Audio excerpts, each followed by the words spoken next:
Welcome to Pro News Weekly. Let's examine the latest news on the financial markets. The dollar has fallen, stock indices are hitting record highs, gold can't break out of its cage, and Bitcoin can't compete with Ethereum. The US dollar failed to pass the inflation test.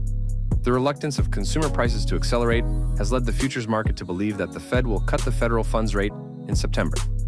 The probability of monetary policy easing at each of the remaining 3 FOMC meetings in 2025 has exceeded 50%. Other central banks, such as the ECB, have either reached the end of their monetary expansion cycles or are considering raising rates, such as the Bank of Japan. As a result, the greenback found itself in a worse position compared to the euro and the yen. The White House is adding fuel to the fire of the USD index's decline. Scott Bessent first demanded a 50 basis point cut in the federal funds rate in September. Then the Treasury Secretary said it should fall by 150 to 175 basis points. Meanwhile, Donald Trump wants to see borrowing costs 300 to 400 basis points lower than they are now. He continues to call for Jerome Powell's resignation. Political pressure on the Fed is accelerating capital outflows from the US and weakening the dollar. The S&P 500 set its 16th and then its 17th record high in 2025. Ahead of the July U.S. inflation report, the stock market was very concerned about stagflation and recession in the U.S. economy.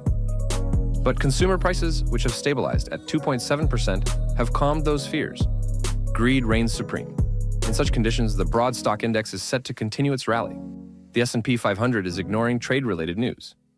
The stock market hardly noticed information about the extension of current tariffs for China until October, and the increase in duties on imports from India from 25% to 50%. It focuses instead on corporate reporting, artificial intelligence technologies, and monetary stimulus. Expectations of a resumption of the Fed's rate-cutting cycle are serving the broad stock index well. Donald Trump continues to view the stock market as a key measure of his effectiveness as U.S. president, and will do all he can to keep the S&P 500 rally going. Recent White House achievements in trade deals, fiscal stimulus, and a weaker U.S. dollar are boosting investor confidence and fueling bullish sentiment across the index. Gold plummeted in response to reports that the White House was unwilling to impose tariffs on metal imports. Prior to this, the U.S. Customs and Border Protection had demanded that Switzerland pay a fee for the delivery of 100-ounce and 1-kilogram bars. As a result, gold quotes soared to the upper limit of the medium-term consolidation range of 3,250 to 3,400. Futures reached record highs, and premiums between New York and London rose above $100 per ounce. Trump personally announced that there would be no tariffs on gold, which deprived it of an important driver and caused it to retreat. But the bears' party did not last long. The precious metal found itself in an ideal environment since it is quoted in US dollars. Therefore, the fall in the USD index creates a tailwind for gold. The same applies to the decline in Treasury bond yields.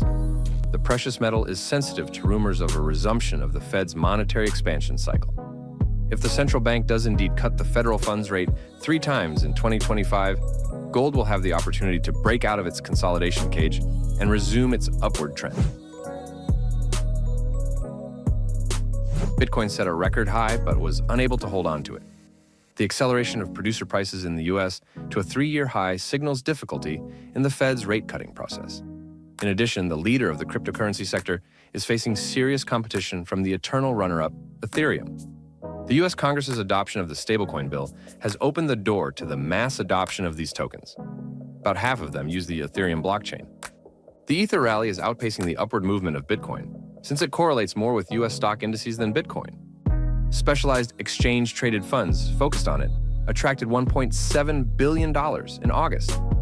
During the same period, Bitcoin ETFs faced an outflow of $436 million. The reserves of crypto treasuries working with Ether grew to $17 billion, and its capitalization to $4.2 trillion.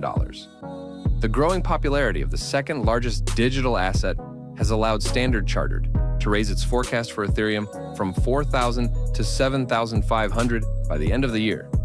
The fate of cryptocurrencies still depends on changes in global risk appetite. Therefore, a continuation of the S&P 500 rally will push both Bitcoin and Ether to new record highs.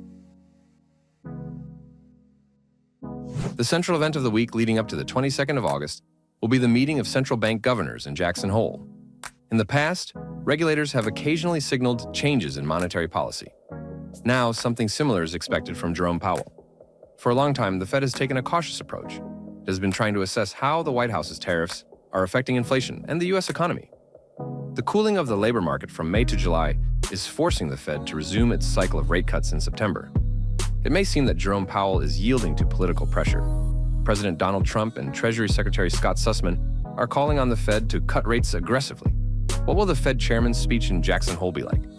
Financial markets will be watching him closely. Other events on the economic calendar include British and European inflation statistics and business activity data releases. How resilient will the world's largest economies be to tariffs? Will import duties drive up consumer prices? These issues are of greater concern to investors than trade policy, where things seem a bit clearer. Follow the updates on global markets in Pro News Weekly. Like, share, and subscribe.